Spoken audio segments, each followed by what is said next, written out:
नमस्कार दोस्तों, मैं अनिल चौधरी एक बार फिर आप सभी का स्वागत करता हूं आपके अपने यूट्यूब चैनल एजुकेशन गुरुजी राजस्थान में।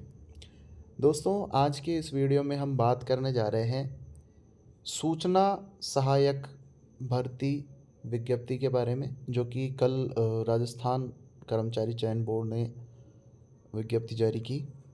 तो ये उसकी विज्ञप्ति है और साथ में हम इस वीडियो में बात करेंगे सूचना सहायक जो भर्ती है उसके पाठ्यक्रम यानी सिलेबस के बारे में। ठीक है, तो ये एक बार पढ़ लेते हैं हम, ये क्या दिया हुआ है इधर।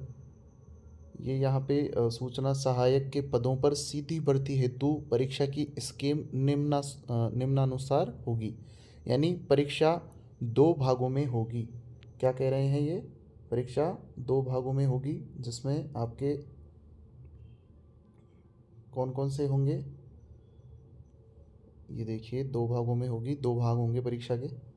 ठीक है, केवल वे अभ्यर्थी जो परीक्षा के भाग ए में पास होंगे, अहिर्त यानी पास होते हैं, परीक्षा के भाग दो में उपस्थित होने के लिए पात्र होंगे। यानी जो बच्चे परीक्षा की पहले भाग में यानी जो लिखित परीक्षा में पास होंगे वही सेकंड भाग में भाग ले पाएंगे। ठीक है, यानी जो सेकंड जो एग्ज़ाम होगा, जो कि टाइपिंग टेस्ट होगा, हिंदी और इंग्लिश का टाइपिंग टेस्ट होगा, उसमें जो पहले रिटन टेस्ट होगा उसमें जो पास होगा वही सेकंड जो टेस्ट है, टाइपिंग टेस्ट वगैरह, उसमें भाग ले पाएगा।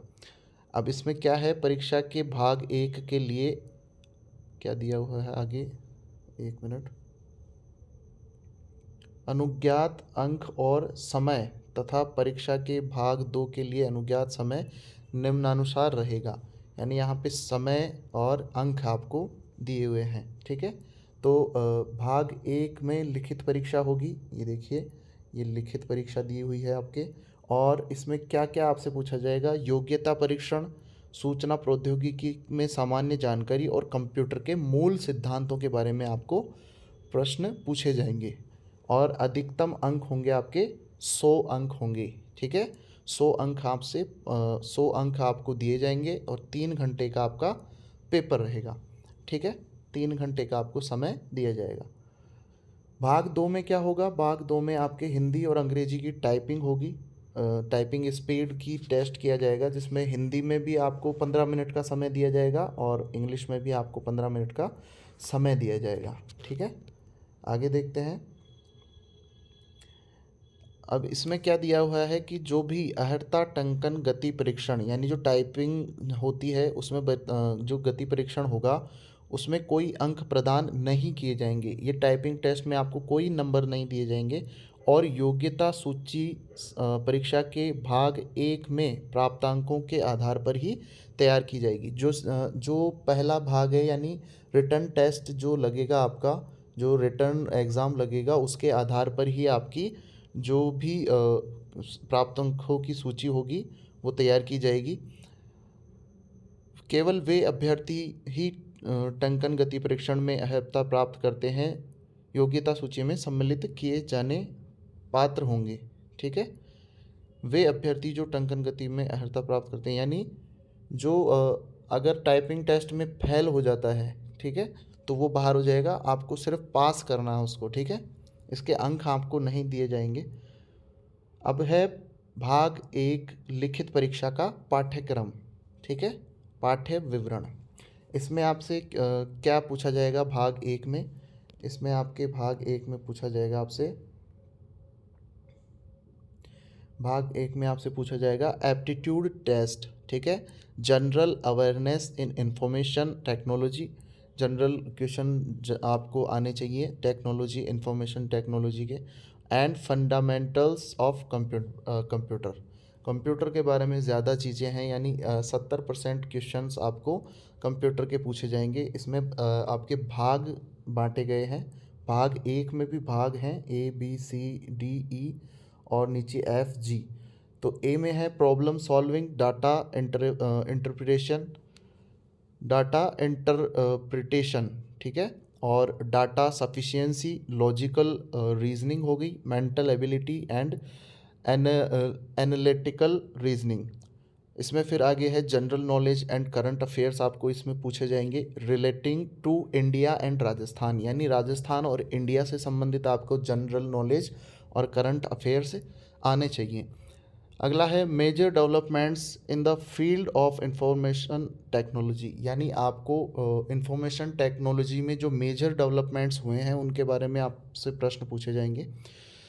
आगे बी जो ऑप्शन है वो देखिए, बी ऑप्शन में क्या दिया हुआ है, overview of the computer system including input output devices, pointing devices and scanner, यानी आपको कंप्यूटर सिस्टम के बारे में आपको पता होना चाहिए, इनपुट आउटपुट डिवाइस जो होते हैं, पॉइंटिंग डिवाइसेस जो होते हैं और स्कैनर वगैरह के बारे में आपको पता होना चाहिए। सी ऑप्शन देखिए, सी में क्या है, इंट्रोडक्शन ऑफ ऑपरेटिंग सिस्टम, यानी ऑपरेटिंग सिस्टम का आपको प्रस्तावना पता होना चाहिए, इंट्रोडक्शन पता होना चाहिए, ठीक है। और वर्ड प्रोसेसिंग यानी M S word, spreadsheet software M S Excel, presentation software M S power point और D B M S software यानी एम एस एक्सेस, इसके बारे में आपको जानकारी होनी चाहिए, इनसे प्रश्न पूछे जाएंगे। डी ऑप्शन देखिए, representation of data digital versus analog और number system, decimal binary and hexadecimal, ये पता नहीं क्या है, हेक्साडेसिमल कुछ ऐसे है, ठीक है। ये आप जो भी तैयारी कर रहे हैं उनको पता होगा, क्या पता, मुझे नहीं पता ये कंप्यूटर के बारे में क्या है। Introduction to data processing, concepts of files and its types, ठीक है, ये पूछा जाएगा। Introduction to data processing, data processing के बारे में आपको पता होना चाहिए। इसमें concepts of files and its types, यानी फाइल्स की कॉन्सेप्ट्स क्या होती है, किस टाइप की फाइल्स होती हैं, इसके बारे में आपको पता होना चाहिए। ई ऑप्शन देखिए, introduction of internet technology and protocols, LAN MAN WAN, search service और इंजन्स, ठीक है। इंट्रोडक्शन ऑफ इंटरनेट टेक्नोलॉजी के बारे में आपको पता होना चाहिए, प्रोटोकॉल्स LAN और MAN वगैरह, WAN, सर्च सर्विस इंजन्स, इन सब के बारे में आपको पता होना चाहिए। Introduction to online and offline messaging, world wide web browsers, web publishing, creation and maintenance of websites, HTML interactivity tools, multimedia and graphics, voice mail and video conferencing, introduction to e commerce, ठीक है। ये सारी चीज़ें, इन सब के बारे में आपको पता होना चाहिए, यानी इंटरनेट से संबंधित आपको सभी प्रकार की जानकारी होनी चाहिए, multimedia, graphics, voice mail, video conferencing कैसे की जाती है, और ई कॉमर्स के बारे में आप क्या क्या जानते हैं, और WWW यानी वर्ल्ड वाइड वेब ब्राउज़र्स के बारे में आपको पता होना चाहिए, और वेब पब्लिशिंग आपको आनी चाहिए, ऑनलाइन ऑफलाइन मैसेजिंग आपको आनी चाहिए। अगला ऑप्शन है एफ ऑप्शन में देखिए, सिक्योरिटी, जिसमें क्या है, protecting computer system from virus, आपको इसके बारे में पता होना चाहिए कि आपका कंप्यूटर वायरस से कैसे प्रोटेक्ट हो, इसके बारे में आपको आना चाहिए।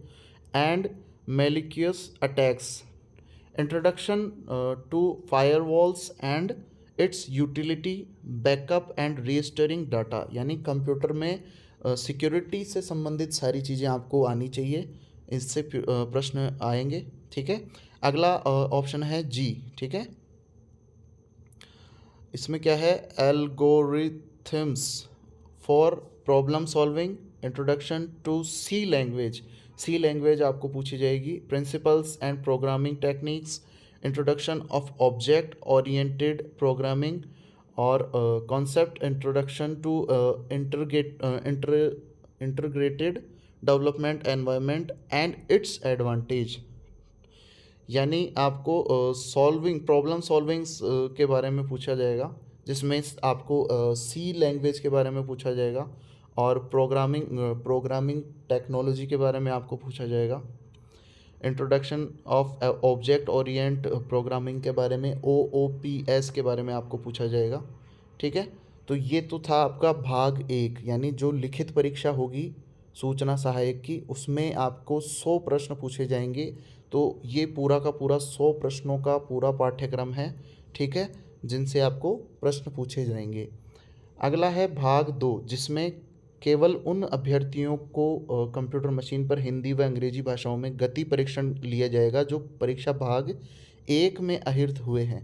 यानी जो पहला भाग यानी रिटर्न टेस्ट जो पास करेगा वही दूसरी भाग में यानी दूसरे आपके उसमें जाएगा, ठीक है।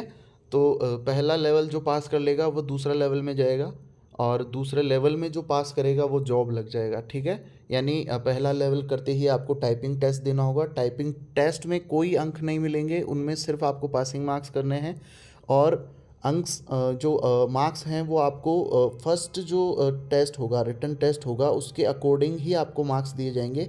और सिर्फ टाइपिंग टेस्ट सिर्फ पासिंग के लिए है, ओनली पास करना है आपको, और आपकी जो भी कट ऑफ वगैरह या जो भी परसेंटेज वगैरह बनेगी वो आपके रिटन टेस्ट के आधार पर बनेगी, ठीक है। तो ये इसमें आपको हिंदी और इंग्लिश में टाइपिंग करनी है, और 15-15 मिनट आपको दोनों में दिए जाएंगे, ठीक है दोस्तों। तो सूचना सहायक का सिलेबस और इसके बारे में जानकारी अगर आपको पसंद आई हो तो ज़्यादा से ज़्यादा इस वीडियो को शेयर करें, और चैनल को सब्सक्राइब करना ना भूलें। धन्यवाद।